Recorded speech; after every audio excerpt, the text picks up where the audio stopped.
Bonjour à tous, bienvenue à l'Assemblée Générale, sous un soleil radieux, il fait toujours beau à Brest. Petite considération pratique, on va faire circuler des fiches d'émargement. Il est vraiment important que toutes les personnes présentes puissent signer. Donc on va les faire circuler de bas en haut. Et pour ceux qui récupèrent la fiche d'émargement en haut de la salle, on vous demandera si possible de nous les restituer à la fin de l'Assemblée Générale. Donc voilà, écoutez, on est sur un timing assez contraint, donc on vous propose avec Florence de démarrer sans trop tarder. On va essentiellement avoir deux temps qui vont rythmer l'Assemblée Générale.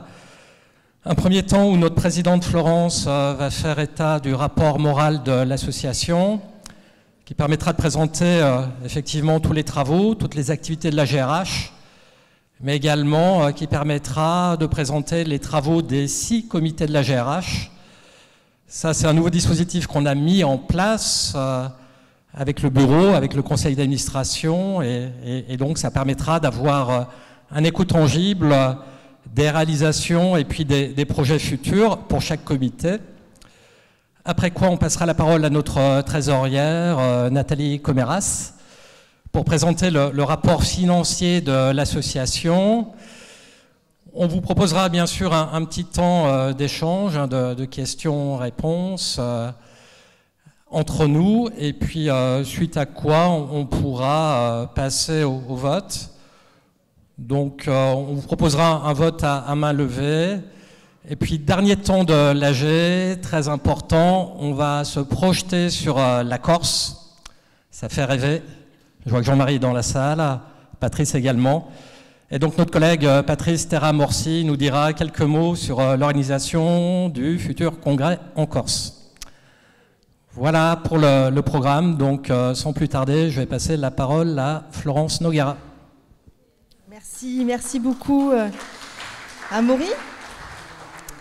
Donc, chers collègues, je suis extrêmement ravie de vous accueillir pour l'Assemblée Générale annuelle, qui est l'occasion pour moi de vous faire part du bilan de nos activités.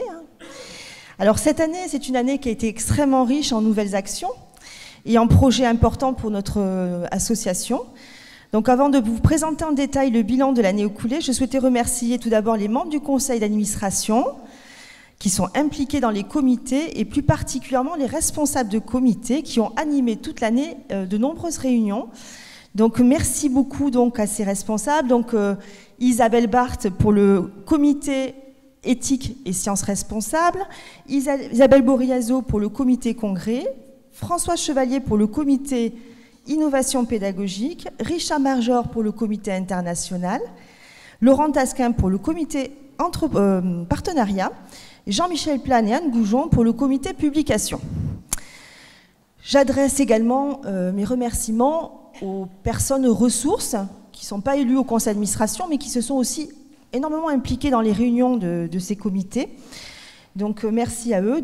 Et je remercie également très chaleureusement les membres du bureau qui œuvrent toute l'année pour faire vivre notre association. Le secrétaire général, Amaury Grimand, la trésorière, Nathalie Coméras, les 3 vice-présidents, Alice Leflanchec et Wanouari et Jérôme Rive, Astrid de Mullenbach qui est en charge de l'animation des groupes de recherche thématiques, Florent Noël qui est en charge de la responsabilité de la lettre, Éric Davoine qui s'est chargé également donc cette année du prix de thèse à GRH, des prix de thèse à GRH, Hugo Gaillard qui est en charge du site internet de l'association et l'empreinte numérique. Merci également en fait à la direction de la collection Vuibert. Donc Géraldine Schmitt et François Pichot qui ont pris en fait la direction, la responsabilité de sa collection. Donc merci aussi pour le travail qui a été réalisé cette année. Et bien sûr, je n'oublie pas Christiane Dézé qui continue à donc beaucoup nous aider sur la partie administrative. Alors dans ce premier bilan de l'année, finalement, je me dis, bon, tout d'abord, je souhaitais faire un point sur le classement des revues, notamment qui a été publié le 22 juin donc cette année. donc par la FNEJ. Donc si on regarde ce classement, vous avez dû le voir également, les rangs de nos revues ont été maintenus, c'est-à-dire en fait le rang 3 pour la revue @grh et le rang 2 pour la revue RGRH. Alors on trouve, voilà, je trouve qu'effectivement ces résultats sont très satisfaisants, sont très positifs pour notre communauté. Donc je tenais aussi donc, à remercier les rédacteurs en chef de ces revues, donc Ewan Wari et Benoît Grasser pour la revue @ et Jean-Michel Plane pour la revue RGRH, qui ont préparé en fait le dossier qui a été soumis à la FNEJ pour l'évaluation de nos revues. Merci beaucoup à Alice Leflanchec pour l'excellent travail qu'elle a accompli au sein des commissions. Donc la commission qui a été mise en place, la commission francophone qui a été mise en place par la FNEJ. Alors sur le plan du fonctionnement des revues au sein de l'association, donc les indicateurs sont selon moi très très positifs, puisque nous avons atteint un très bon rythme au niveau de la publication et nous avons surtout rattrapé le retard que nous avions notamment sur @. Donc aujourd'hui, donc voilà, le calendrier de parution est respecté. Et vous pouvez remarquer aussi dans les derniers numéros que vous avez reçus une plus grande densité dans la revue, puisque à peu près 6 articles sont publiés dans la revue @grh et 4 dans la revue RGRH. S'agissant des publications de la collection Vibert, donc 2022 est marqué par la sortie d'un ouvrage sur le management des ressources humaines en PME, une approche stratégique et sociétale. Donc ce projet, cet ouvrage a été coordonné par Ludivine Atla, Virginie Gallego-Roquemort et Marc-André Videlt. Un hommage est donné dans cet ouvrage au professeur Henri Maed-Wallandel. Je crois qu'il y a eu un symposium qui est organisé aujourd'hui pour le professeur Henri Maed-Wallandel qui nous a quittés. Alors l'association a également renforcé ses partenariats. Alors les partenariats, donc à différents niveaux. Tout d'abord au niveau de la FNEJ. Donc nous avons participé donc, à la commission des classements de revues nationales, mais aussi aux nouvelles commissions qui ont été instituées par la FNEJ, notamment la commission éthique et la commission autoplagiat. Nous participons également de manière très active au collège scientifique restreint et plénier de la FNEJ, et nous avons validé le lancement d'un manuel de gestion des ressources humaines dans la collection Management décarboné.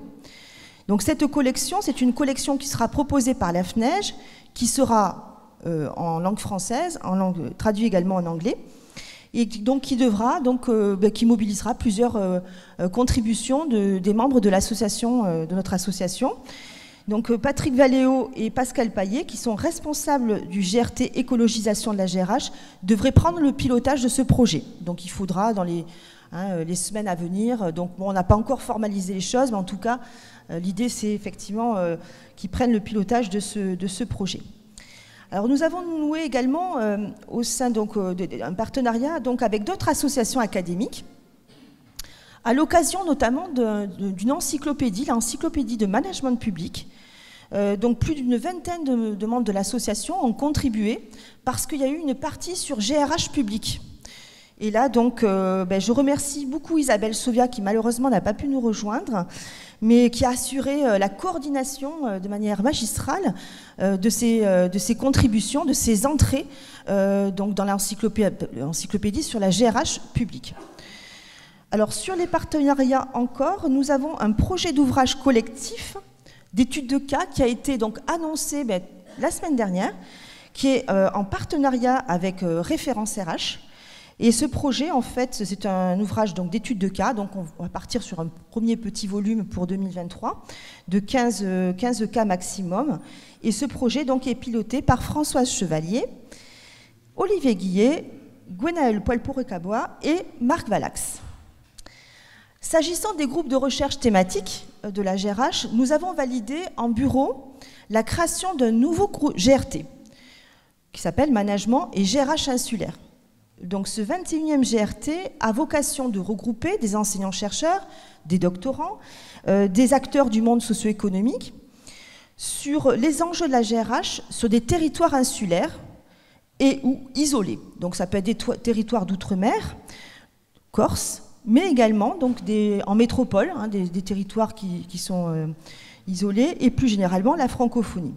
Alors ces coordinateurs, comme vous avez pu le voir en fait sur le site, enfin, il y a eu une information qui a été donnée, donc sont Michael Dupré, qui est donc enseignant-chercheur à l'Université de Polynésie française, et Virginie Moisson, qui est également en poste à l'IAE de La Réunion.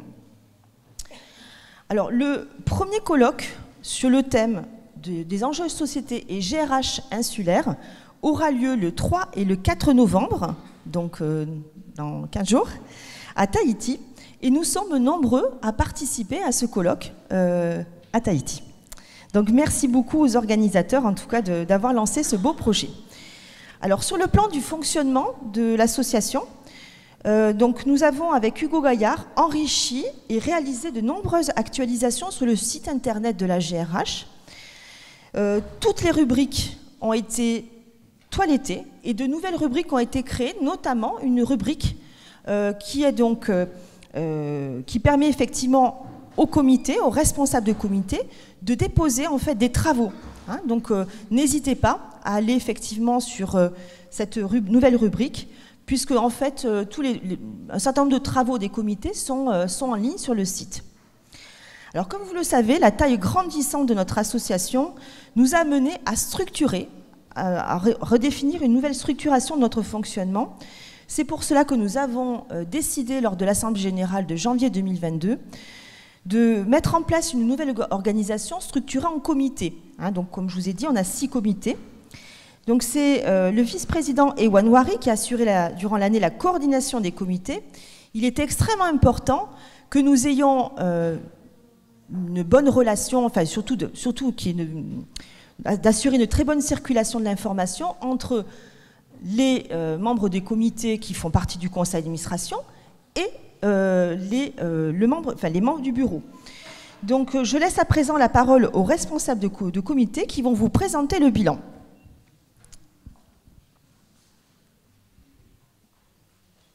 Alors, donc, normalement, c'est Richard qui doit commencer. Voilà. Alors, Jean-Michel, voilà.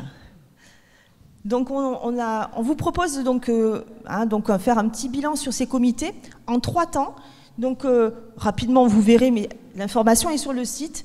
Vous avez ici donc la présentation, la composition du comité. Sur la partie gauche, vous avez les membres élus du comité qui siègent au niveau du conseil d'administration. Et le pavé qui est sur votre droite, c'est en fait des personnes ressources, donc qui participent aux réunions de ces comités. Voilà, et donc l'idée, hein, effectivement, pour les responsables, c'est de présenter, on leur a demandé de présenter un petit peu les différents objectifs, hein, un petit peu ce qui anime en fait ces comités, les objectifs, les actions qui ont été mises en œuvre cette année et les projets pour le futur. Voilà. Richard, à toi la parole. Merci Florence. On a 3 minutes, donc ça va être rapide. On va commencer par passer à la slide suivante. Donc bonjour, c'est un comité nouveau qui s'est créé autour de l'international avec comme objectif premier, je pense, d'apporter de la valeur ajoutée à nos membres hors France. Et donc apporter de la valeur ajoutée, ça veut dire quoi? Ça veut dire dynamiser le réseau des ambassadeurs de manière à ce que ces ambassadeurs puissent avoir un rôle qui soit concret et qui apporte réellement quelque chose dans leurs différentes géographies, croître le nombre de membres qui sont à la GRH. Et moi, ma croyance, c'est que si on apporte de la valeur ajoutée, la croissance sera une conséquence et pas seulement un objectif. Et puis, bien sûr, promouvoir tout ce qui est recherche à l'international et plus particulièrement tout ce qui va se situer dans la francophonie, donc le continent africain, l'Afrique de l'Ouest, l'Afrique du Nord et le Canada, le Québec. Donc, encourager la conduite de recherche à l'étranger, ça veut dire quoi? Ça veut dire d'une part qu'on veut reconnaître qu'il y a des réalités plurielles au niveau de la gestion des ressources humaines, que dans les différents pays, on peut avoir des contextes socio-économiques, culturels qui vont fortement influencer non seulement l'épistémie, mais aussi même l'épistémologie et les méthodologies de recherche. Et donc, on viendra après sur la question d'une certaine asymétrie en sciences de management, en sciences de gestion, entre le Nord et le Sud. Donc comment est-ce qu'on peut valoriser soit la contextualisation de théories existantes, soit même l'émergence de théories par effectivement l'enracinement dans les différentes localisations. Donc on est en cours de rédaction d'une fiche de poste qui a été remise au bureau, qui va être rapidement revue et validée, auquel cas on va pouvoir la communiquer et voir s'il y a des personnes qui sont intéressées dans différentes régions du monde pour effectivement être des ambassadeurs pour l'association de gestion de ressources humaines. On souhaite aussi apporter de la valeur ajoutée à nos doctorants hors France. Et donc, l'une des idées qu'on avait, c'était de trouver des codirections de thèse entre le Nord et le Sud, entre guillemets, où effectivement, on pourrait faire un matching entre des directeurs de thèse en France qui seraient ouverts sur des sujets qui les intéressent, d'accueillir et d'encadrer effectivement des doctorants à l'étranger, ce qui donnerait, entre autres, à ces doctorants-là une vision élargie plutôt que simplement locale par rapport à leur sujet. Et puis favoriser la participation de nos doctorants de l'étranger au congrès, ce qui s'est déjà concrétisé cette année par un niveau de cotisation pour le congrès de la GRH qui est préférentiel. Et je terminerai donc avec cette question d'asymétrie académique. Il n'y a pas de copyright, mais c'est le terme que j'ai trouvé. Effectivement, j'ai participé à plusieurs conférences cet été, en Angleterre, en Autriche, plus récemment en Angleterre à nouveau, et on retrouve vraiment dans le monde académique cette question de comment est-ce qu'on peut reconnaître des recherches sur des continents éloignés, au niveau culturel, et garder néanmoins des standards académiques, mais qui toutefois prendraient en compte effectivement des réalités totalement différentes. Il y a des tribus en Afrique où on pourrait étudier, où il y a effectivement des gens qui font des études et de la recherche, et il y a des concepts qui ne sont même pas dans notre langage, il y a des mots qui n'existent pas chez nous. Donc voilà, on a un symposium demain après-midi à 13h sur le sujet pour réfléchir. Merci bien. Merci. À présent, le comité publication, Anne Goujon et Jean-Michel Plane. Alors, merci beaucoup pour ce comité publication. Eh bien, on en est sur des sujets. On est sur un sujet de réflexion qui est majeur pour nous chercheurs, à savoir la valorisation de nos travaux de recherche et travailler sur la visibilité de ces derniers, notamment par la diffusion académique à travers des revues, à travers dans les communications et aussi au niveau de l'ancrage territorial quand on fait de la vulgarisation de nos travaux de recherche. Alors, au niveau de ce comité de réflexion, au cours de nos réunions, nous avons défini 4 orientations pour le moment qui vont nous préoccuper en priorité. Tout d'abord, les logiques d'amélioration de la visibilité de nos revues, notamment sur la scène internationale. Donc, dans la visibilité des revues, il y a plusieurs questions sous-jacentes, notamment concernant les délais de publication, la prise en charge de nos articles, la problématique en lien avec les classements des revues. Donc, il y a tout un débat sur le classement des revues. Et là, donc, il y a eu le classement FNEJ 2022 qui vient de sortir, qui soulève des questions par rapport à la visibilité de nos revues francophones, et aussi le travail avec des partenaires institutionnels qui peuvent aider aussi pour la visibilité, promouvoir la visibilité de nos revues. On pensait donc évidemment à la plateforme Cairn pour la visibilité, Cairn International, et on a pensé aussi bien sûr aux démarches Scopus pour la visibilité de nos articles, tout ce qui concerne aussi traduction des titres, des abstracts pour avoir une plus grande visibilité. Le deuxième, il y a toute la question aussi de la bibliométrie, sur le fait de référencer aussi nos travaux de recherche, même entre nous, pour pouvoir promouvoir, parce qu'aujourd'hui la bibliométrie devient vraiment cruciale, et le fait de se soutenir ensemble en tant que communauté, cela peut rendre aussi nos travaux plus visibles, notamment quand on s'appuie sur des indicateurs quantitatifs tels que ceux-là. Le deuxième axe, c'était sur la création d'ateliers d'écriture. Donc on est encore en gestation par rapport à ce projet-là. Création d'ateliers d'écriture qui n'ont pas pour vocation de se substituer aux ateliers que l'on a ici à la GRH Mythes et Éditeurs. C'est vraiment autre chose qu'on voulait proposer, à la fois pour les jeunes chercheurs, pour les doctorants, mais aussi peut-être pour des chercheurs qui se sont éloignés de la publication, pour les aider à valoriser leurs travaux de recherche, parce que même si on s'est éloigné de la publication, ça ne veut pas dire qu'on s'est éloigné de l'activité de recherche. Donc comment valoriser toutes ces démarches-là pour la structuration de l'article, les contacts avec les revues, toutes ces démarches-là. Et finalement, on avait aussi un troisième atelier sur la publication des ouvrages RH dans la collection Vuibert pour faire vivre la communauté RH et notamment sur la scène internationale, donc ce qui fait parfaitement la transition d'ailleurs avec le comité précédent. Et le dernier axe aussi, c'est la RSE, car aujourd'hui, au niveau de la FNEJ, il y a vraiment une volonté de travailler sur l'importance des travaux qui sont conduits dans le champ de la RSE. Nous, en gestion des ressources humaines, on est particulièrement pertinent par rapport à cette dernière dimension de RSE. Et donc, on aurait vraiment des pistes à lancer sur comment valoriser en RSE nos articles de recherche. Peut-être, on pensait référencer des problématiques, enfin des mots-clés qui reviendraient continuellement dans nos travaux de recherche, qui permettraient à nouveau, si on parle de bibliométrie, d'accroître la visibilité de nos travaux. Et donc, je vais passer la parole à Jean-Michel pour parler de RGRH, puisqu'on est sur le comité publication.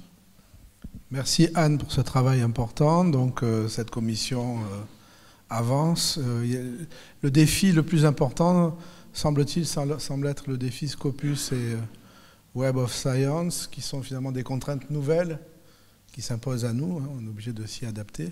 Moi, j'ai récemment rencontré pour la RGRH Jérôme Cabi de la FNEJ, qui m'a paru très positif. On a eu un échange positif. Éric Lamarck, un peu pour le réseau des IAE, qui a quand même une influence. Je travaille quand même sur le leadership. Et par ailleurs, Serge Kebatchev, donc, qui est il ne faut pas l'oublier, j'ai oublié de le préciser hier, qui est quand même le propriétaire de la revue la RGRH, Serge Kebatchev, des éditions SK, qui est une personne charmante et qui nous soutient totalement, et quand même le propriétaire de la revue, c'est lui qui la fabrique concrètement. Nous soutient et donc a entrepris des démarches, puisque pour être sur Scopus, j'ai appris qu'il fallait un DOI par article. Donc SK a fait le nécessaire, et donc les prochains numéros auront leur DOI, ce qui permettra leur référencement sur Scopus, sinon c'est impossible techniquement. Non mais ça je ne l'ai pas dit hier, mais c'est quand même important. Donc ça c'est un défi numérique important qu'on est en train de relever. Et on est en train de faire le dossier. Alors, conjointement, on mènera le dossier Scopus et Web of Science, avec l'idée évidemment de maintenir le rang de la revue, qui se porte très bien. Encore une fois, on a des articles de haut niveau. Alors c'est très sélectif, ça peut faire des insatisfaits. Le temps d'attente est un peu plus long, mais pour passer le concours d'agrégation, par exemple, avoir un article dans la RGRH, c'est quand même un marqueur important. Les plus anciens le savent. Et je rappelle aussi que le lauréat, le dernier concours d'agrégation, notre collègue, une de nos collègues était tout en haut du classement, pour ne pas dire à la première place, et elle est dans le numéro que vous avez également, le numéro 125 de la revue, un très bon papier sur le genre. Donc voilà, donc qui a fait un excellent papier. On peut l'applaudir.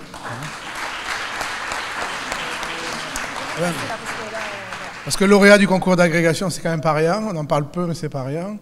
Et c'est bien pour la GRH, pour la communauté. Donc on a intérêt à avoir ces deux revues, mais RGRH, au plus haut niveau possible pour aider aussi les gens à trouver des accélérateurs de carrière, en fait. Donc voilà, je voulais aussi dire ça.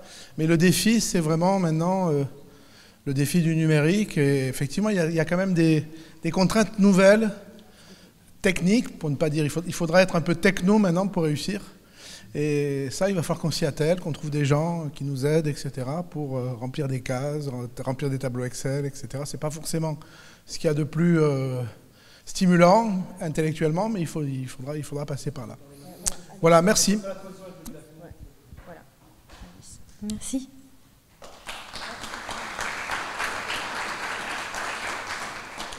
La GRH donc, développe un ensemble d'actions dans le cadre du classement des revues académiques par la FNEJ.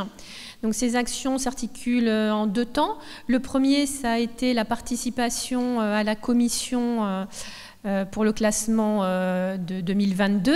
Donc on a participé à tout le travail qui a été fait par cette commission entre septembre 2021 et juin 2022, qui a conduit donc, comme Jean-Michel vient de le rappeler, au maintien des classements de nos revues de gestion des ressources humaines, RGRH en rang 2 et @GRH en rang 3. Mais au-delà, je pense, et c'est pour ça que je vous ai mis un petit tableau ici, il y a quelque chose d'assez significatif sur ce classement, c'est une amélioration du classement d'un ensemble de revues, au-delà de nos revues de RGRH directement, avec 5 nouvelles revues classées rang 2.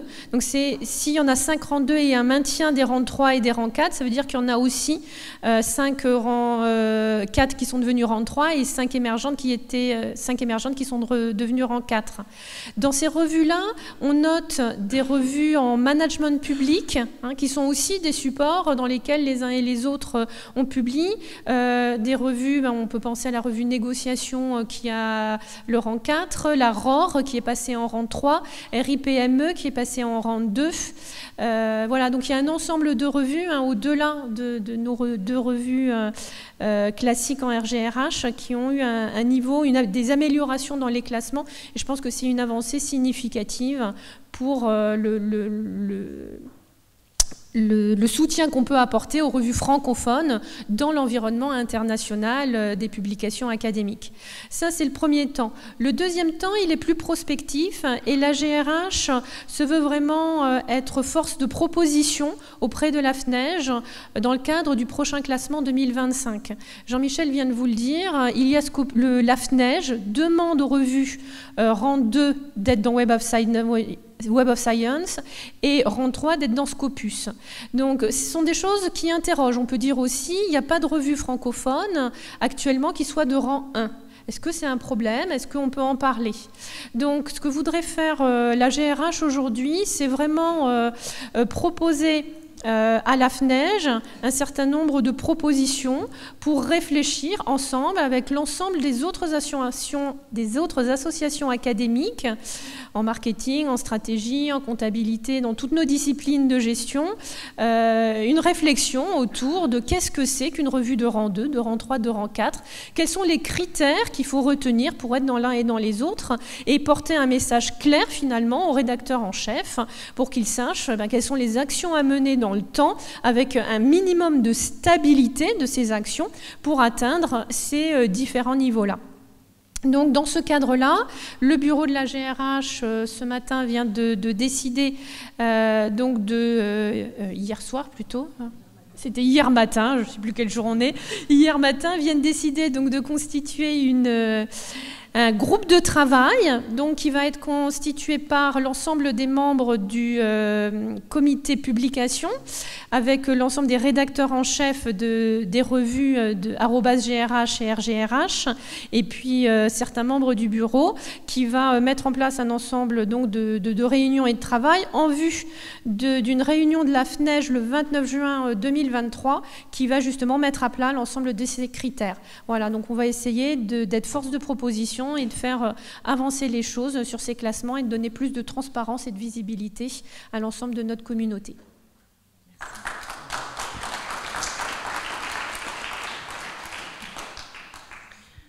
Alors à présent, c'est le comité relations institutionnelles et partenariales. Donc c'est Ewan qui va présenter. Oui, je vais le présenter au nom de Laurent Tasquin parce qu'il ne pouvait pas être là avec nous aujourd'hui. Donc ce comité-là a pour rôle de renforcer les partenariats avec tous nos partenaires, en particulier la NDRH, donc ça fait partie des premiers objectifs. L'objectif, c'est d'identifier les partenaires et de renforcer les relations avec eux. Concrètement, c'est des choses que le comité fait en développant alors une cartographie des partenariats, aller repérer les différentes associations professionnelles. On vous donne là des idées parce que le comité est preneur de contacts que vous pourriez avoir avec ces différents partenaires. Donc si vous avez des idées, des contacts que la GRH pourrait solliciter, vous pouvez écrire à Laurent Tasquin, il fera ça très volontiers. Donc cartographie des partenaires et puis travailler sur une maquette de présentation de la GRH qu'on pourrait remettre à ses partenaires qui servirait de base de discussion et puis après une maquette, un modèle de convention pour nouer des relations avec ces partenaires-là. Donc c'est les deux outils sur lesquels travaille le comité actuellement. Les projets, ben voilà, c'est finaliser la maquette, elle est déjà bien avancée avec, comme je disais, la NDRH qui va être le premier partenaire avec qui on veut renforcer les relations. On a aussi travaillé avec le bureau sur les partenaires prioritaires. Et puis la convention qui pour l'instant est un peu générique, qu'on est en train de préciser, et que le comité est en train de préciser, et qui va être travaillé dans les futures semaines et mois. J'espère que j'ai dit à peu près ce que Laurent voulait vous dire. Il était désolé de ne pas pouvoir être avec vous aujourd'hui. Merci. Françoise, pour le comité enseignement et innovation pédagogique.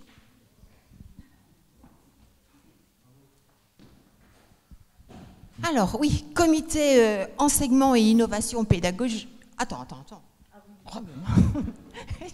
C'est rapide, mais bon, comité enseignement et innovation pédagogique. Donc il y a 10 personnes qui travaillent dans ce comité enseignement et innovation pédagogique et que je tiens à remercier très sincèrement et très chaleureusement parce qu'il y a vraiment eu des efforts considérables de fait avec parfois, alors pour ceux qui sont là, et je vous prie de m'en excuser, des appels le week-end ou un peu tardifs, mais alors une réactivité fantastique. Donc grand merci à tous, à Catherine, à Sébastien, Gwenaël, François, Marie-Noël, Pauline, Guillaume, Olivier et Séverine. Alors, ce comité enseignement et innovation pédagogique, en fait, il s'inscrit quand même dans une longue tradition de recherche sur l'enseignement et la pédagogie, qui va questionner le rôle des enseignants-chercheurs, leur responsabilité vis-à-vis des apprenants, et puis également leur responsabilité dans la société. Là, les défis, ils sont multiples. Un constat fort, qui me paraît très prégnant, c'est qu'il y a une foultitude d'innovations et d'innovateurs dans les différentes institutions. Simplement, ces innovations-là, elles restent silencieuses. Donc, ça nous envoie immédiatement sur le premier axe, à savoir encourager et valoriser la création pédagogique des membres de la GRH sous toutes ses formes, continuer à la développer, sachant que ça n'est pas forcément la priorité des différentes institutions dans lesquelles nous travaillons. Favoriser également et diffuser les travaux de recherche sur l'enseignement et la pédagogie, parce que bien entendu, il y a le versant création de matériel pédagogique, mais il y a aussi le versant prise de recul par rapport à ces créations-là qui fait l'objet de recherche.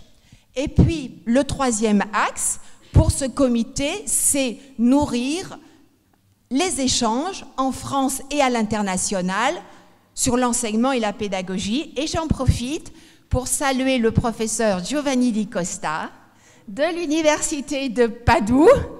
Oui, je crois qu'on peut.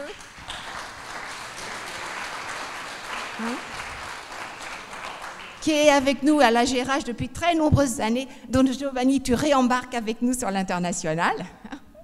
Voilà. Alors, oui, maintenant les principales actions qui ont été engagées. Alors, pour Brest, il y a prix meilleur cas, il y a 2 prix. Le prix généraliste et le prix thème du congrès. Les lauréats de ces prix seront récompensés ce soir. OK. La deuxième chose, il y a un tract vers de nouvelles approches de formation et de développement des talents face aux enjeux actuels de société. Il y a aussi une première. Une première, c'est le lab innovation pédagogique, c'est-à-dire, et ça c'est une première parce que l'idée c'est de pérenniser le laboratoire d'innovation pédagogique avec une expérience d'outdoor learning en milieu maritime autour de la gestion de crise. Ça a lieu demain après-midi. Un gros travail a été fait par les 10 personnes sur le site internet de la GRH et vous pourrez aller voir donc les 3 rubriques, la présentation du comité enseignement et innovation pédagogique, la présentation du GRT AGRH, référence RH sur innovation pédagogique, et puis également vous avez un onglet innovation pédagogique où là figurent énormément de ressources, d'informations sur ce qui est fait, les publications, les matériaux pédagogiques, les appels à contribution, énormément de choses. Ok, je vais conclure. Les projets futurs. Projet futur 1, appel à vous tous sur un ouvrage de cas, Sustainability et ressources humaines. On va rediffuser cet appel-là. Nous attendons vos contributions pour le 30 janvier 2023. Ensuite, il y a des appels à contributions pour des revues, notamment la revue Management et Avenir et un dossier spécial. Et puis également, sont en préparation des journées de rencontres. Merci.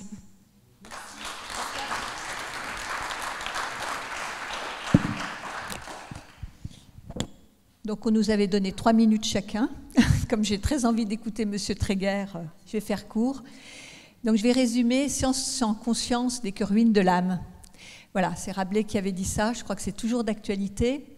Donc j'ai la chance d'animer un comité avec donc Sophia, Marc, Jocelyn, Maurice, Émilie, Loris et Élise sur la question de l'intégrité du chercheur et de la science responsable. Alors ça nous a amené à réfléchir déjà à beaucoup de sujets qu'on a un petit peu... Tu peux continuer, voilà. Hein, donc l'idée est d'être un comité ressources. On n'a pas de leçons à donner. Alors ressources dans deux sens du terme, c'est que si jamais vous aviez des problèmes qui peuvent arriver, ou par exemple, on va prendre l'exemple le plus flagrant, un problème de plagiat, vous pouvez vous adresser à nous, on vous aidera, on vous accompagnera avec notre savoir-faire sur le sujet qui vous préoccupe. La deuxième chose, c'est vous éclairer. On est quand même dans un contexte, les autres comités y travaillent aussi, qui a beaucoup évolué, cette pression de la publication, la multiplication des open source, il y a plein de choses qui nous entourent. Et l'idée, c'est d'être serein dans notre travail de recherche et de publication. Et de ne pas arriver à avoir des dérives, sans le vouloir, hein, mais qui pourraient ensuite être problématiques. Alors, ce qu'on a fait, on a déjà mis en ligne des ressources. Marc Bonnet a fait un PowerPoint sur un panorama à l'international. Émilie, pareil, sous forme de PowerPoint. Hein, c'est très lisible sur les questions des impacts quand on publie, qu'on vulgarise. Loris sur les open data. Sophia sur la question du plagiat. Enfin, vous pouvez déjà aller sur le site. C'est Hugo qui pilote le site. Et merci Hugo de tout ce que tu mets en ligne chaque fois que je te le demande. C'est voilà, c'est un onglet, un comité. On a un symposium tout à l'heure à 15h45, si on est à l'heure. Ça serait bien que vous veniez parce que pour la suite, on cherche un peu. On voudrait savoir quel thème vous intéresse, sous quelle forme vous voudriez qu'on avance. On a encore 2 ans. Et là, ça serait vraiment un moment précieux pour échanger sur comment on peut avancer sur ces chemins qui sont quand même très complexes et sur lesquels il y a encore plein de choses à dire. J'invite peut-être plus aussi les doctorants à nous rejoindre parce qu'on sait qu'ils se posent des questions et ça peut être des questions qu'on n'a pas envie de poser à son directeur de thèse. Ou, voilà. Donc rejoignez-nous à 15h15 pour avancer. J'ai fini. Merci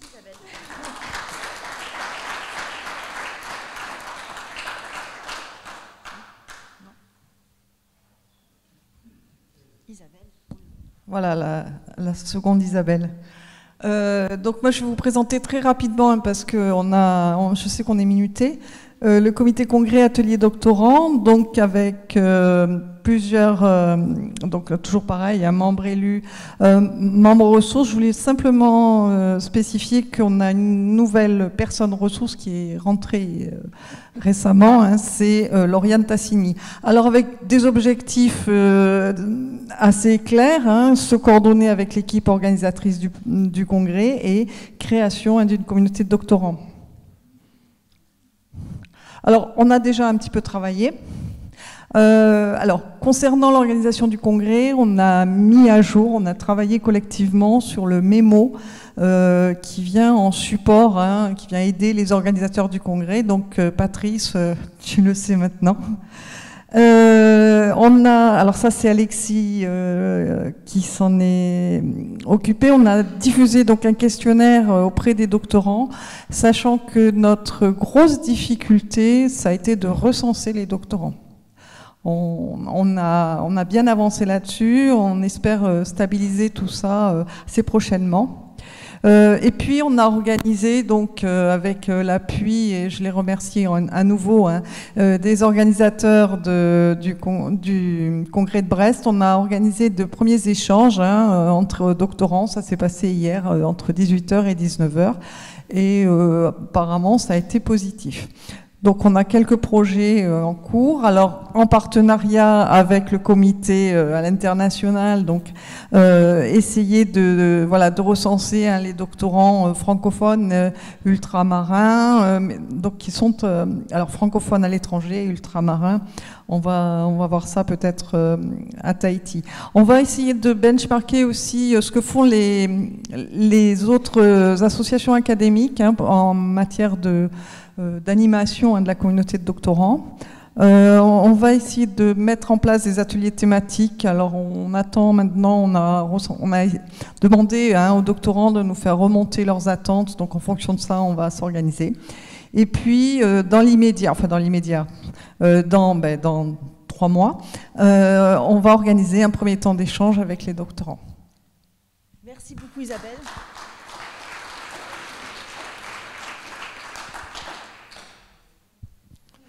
Un petit mot très rapide sur les prix de thèse à GRH. On m'a donné précisément 2 minutes, donc je vais aller à l'essentiel. Vous le savez, aujourd'hui, l'association attribue 2 prix de thèse. Le prix de thèse à GRH Didier Retour, qui a vocation à valoriser les implications, les prolongements managériaux de la thèse. Et puis le prix de thèse académique à GRH, qui, comme le nom l'indique, va plutôt mettre l'accent sur l'enracinement conceptuel, le caractère innovant de la thèse, les qualités méthodologiques. Donc ça, c'est les 2 prix qui existent. Globalement, chaque année, on reçoit une 20aine de candidatures. Je pense qu'on peut faire mieux. C'est une invitation pour les doctorants qui sont dans la salle, qui auraient soutenu depuis le 1er janvier ou qui vont soutenir avant le 31 décembre de cette année, à postuler à ce prix. C'est également un message qui s'adresse à leur directeur de thèse.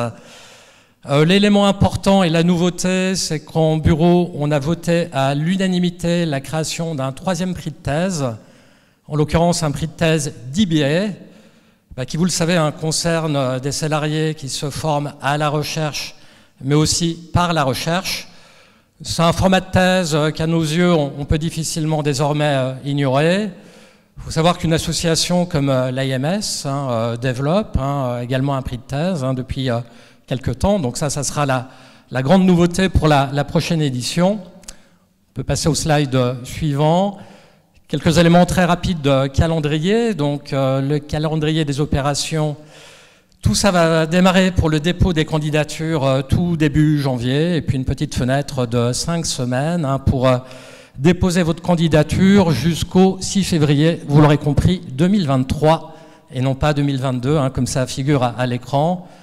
Le dossier de candidature est constitué habituellement de 3 pièces, les pré-rapports de soutenance, le rapport final de soutenance de thèse, et puis bien évidemment l'essentiel, le manuscrit de thèse. On peut passer au tout dernier slide. Donc, dans la réflexion, peut-être 2 éléments. On est en train de réfléchir à la refonte de la grille d'évaluation pour les prix de thèse Didier Retour et académiques.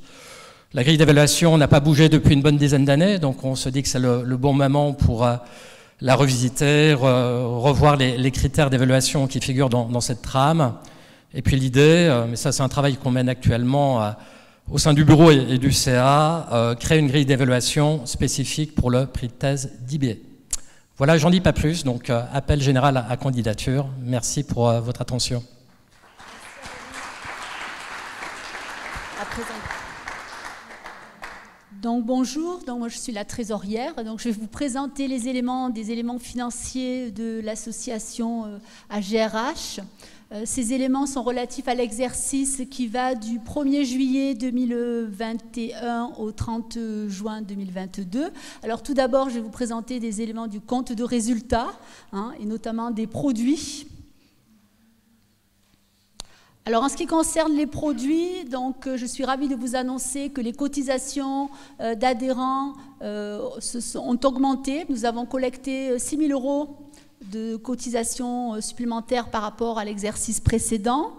Le congrès de Paris, les recettes afférentes au congrès de Paris s'élèvent à 48,9 kg. Dans le montant des inscriptions, comme vous le savez, nous collectons les abonnements pour la revue GRH qui s'élève à 16,4 kg. Et nous collectons également votre participation aux frais d'édition du numéro spécial @GRH que vous avez eu dans les mallettes. Vous avez d'ailleurs également eu la revue GRH. Ce montant s'élève à 5,9 kg. Ensuite, les stands des éditeurs nous rapportent 3,2 kg. Les droits d'auteur, puisque, comme vous le savez, nous avons des droits d'auteur qui sont relatifs à la collection Vuibert à GRH, à la revue @GRH également, aux éditions EMS. Cette année, alors il y a une légère baisse, mais en fait il n'y a pas de baisse. Ils sont de l'ordre de 9 004 kg parce que en fait Kern avait versé, pour tout vous dire, 6 000 € sur l'exercice précédent, donc ce qui fait qu'en fait les droits d'auteur ne sont pas du tout en baisse. Et puis il y a d'autres produits tels que par exemple subventions congrès, les participations aux frais d'ouvrage à hauteur de 5 kg. Puis bon, quelques produits financiers, mais bon, négligeables. En ce qui concerne les principales charges, donc les frais relatifs au congrès de Paris ont été de l'ordre de 46,3 kg. Donc je tiens à souligner que le congrès de Paris a été largement excédentaire à hauteur de 6 400 €. Donc nous félicitons à nouveau les organisateurs du congrès de Paris qui nous ont permis... voilà. Ensuite, donc, il y a les charges relatives au prix de thèse et au trophée AGRH qui vont vous être remis lors de la cérémonie tout à l'heure. L'abonnement de revue que nous reversons aux éditions SK, de 16,4. Les frais d'édition revue @GRH, 5,3 kg. Et les frais relatifs à la participation de l'association à l'ouvrage Vuibert à GRH. On a soutenu également financièrement l'encyclopédie management public et l'ouvrage La disputation au cœur du management à hauteur de 4,5 kg. Ensuite, il y a les honoraires pour 17,9 kg, honoraires comptables, secrétariat @GRH, secrétariat à GRH, et puis tous les autres frais de fonctionnement, l'assurance, Internet, les missions, les divers déplacements, à hauteur de 16,1 kg. Ce qui donne un total des produits de 109,6 kg, de charges de 108,5 kg, pardon, j'ai oublié de déplacer. Et donc, cette année, le résultat net comptable s'élève à 1,100 kg. Donc, le bilan financier, comme vous allez le constater, donc nous avons un total de valeur mobilière de placement de 14,6 kg, des disponibilités à hauteur de 118,1 kg, ce qui nous donne un total d'actifs du bilan de 132,7. Le passif du bilan, donc, on a des réserves à hauteur de 131,6 kg. Le résultat de l'exercice auquel il faut ajouter le résultat de l'exercice de 1,1 kg. Comme vous pouvez le constater, la situation financière de la GRH, la GRH se porte bien financièrement, il n'y a pas de souci. Alors, juste un petit récapitulatif sur l'évolution des inscriptions au congrès de la GRH. Donc vous avez un petit historique, je pense que ça pouvait vous intéresser. Bon, on a commencé qu'à Saint-Malo, le congrès à GRH est bien antérieur à cette date. Donc de Saint-Malo à Paris, auquel il faudrait ajouter Brest. Alors j'attendais les derniers chiffres de Brest. Donc Brest aussi, le congrès connaît un grand succès puisque nous avons eu, c'était hier, 280, un peu plus même, participants. Voilà, je vous remercie pour votre attention. Merci. Bien, donc voilà qui conclut et le rapport moral et le rapport financier de l'association. Alors bien sûr, on est un peu contraint par le timing, mais évidemment, on va désormais organiser un petit temps d'échange autour de ces deux présentations. Ewan est dans la salle. Donc nous avons Nico Souari avec nous. Donc voilà, s'il y a des questions qui peuvent s'adresser à la fois aux membres du bureau, mais également aux responsables des comités qui vous ont présenté leur activité, c'est le moment.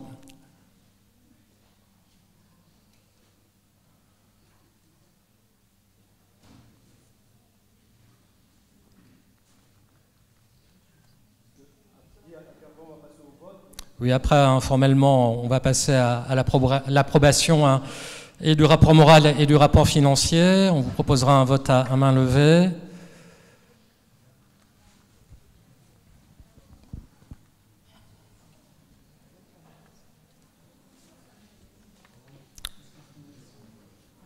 Oui, j'en profite pour demander à ceux qui n'auraient pas signé de bien vouloir compléter la liste d'émargement, si ça n'est pas fait.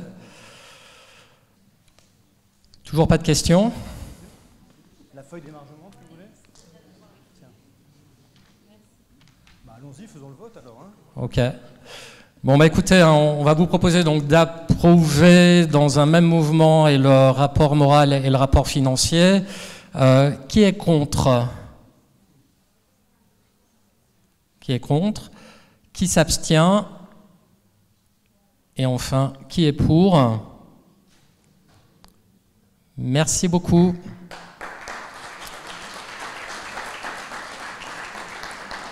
Et enfin, pour terminer et conclure cet AG, on vous propose un très beau voyage en Corse. Donc on va laisser la parole pour quelques minutes à Patrice et Jean-Marie.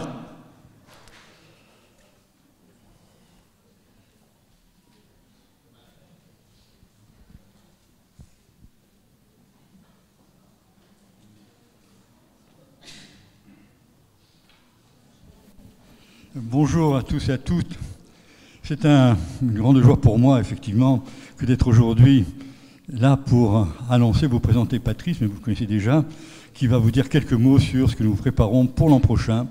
Je crois que c'est la première fois, effectivement, que la GRH part finalement en Corse. On en parle depuis longtemps, mais là, ça y est, c'est prêt. Patrice.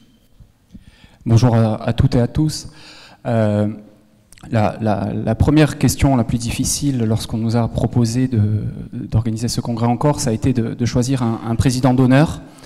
Et après un vote très serré, nous avons proposé à Jean-Marie de bien vouloir accepter cette charge.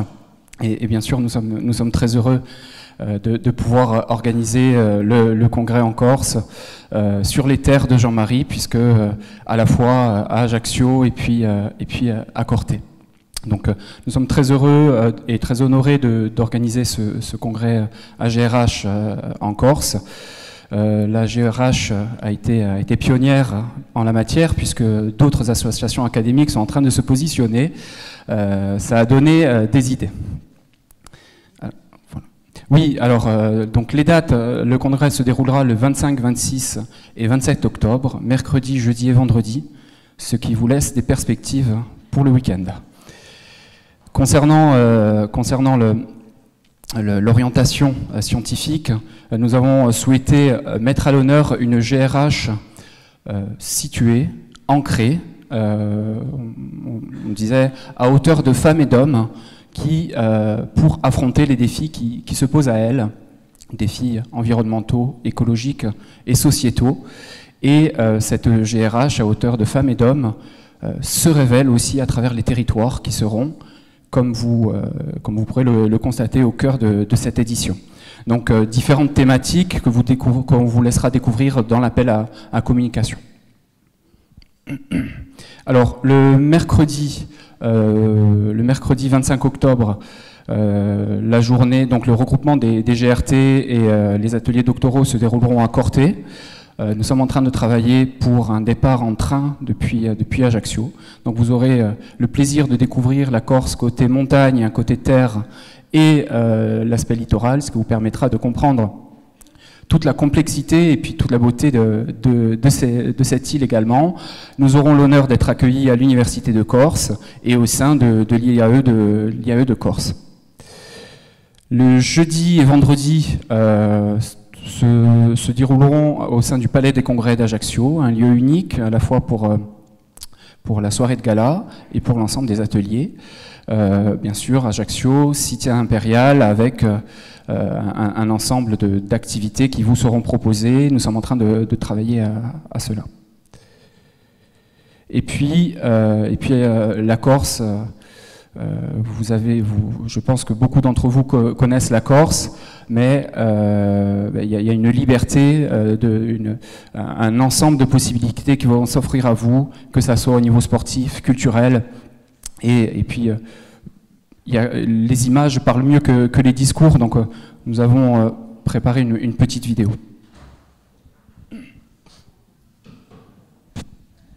Juste une question, qui n'est jamais allé en Corse? Est-ce qu'il y en a parmi vous? Non, c'est pas possible, il y en a.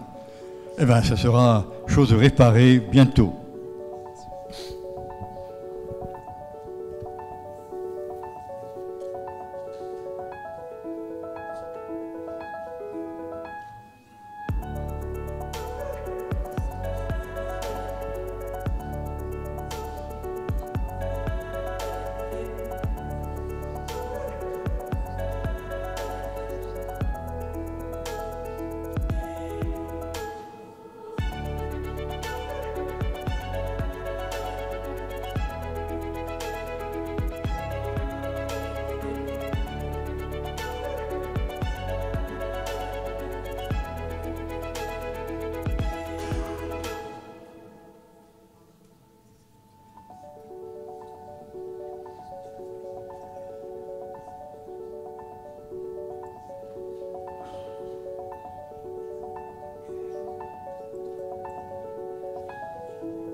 Donc nous vous attendons, nous serons heureux de vous accueillir l'an prochain. Voilà. Le site internet est déjà en ligne, donc vous pouvez aller consulter l'appel à la communication. Nous vous attendons nombreux, participants, mais aussi relecteurs, puisque nous aurons besoin de vous.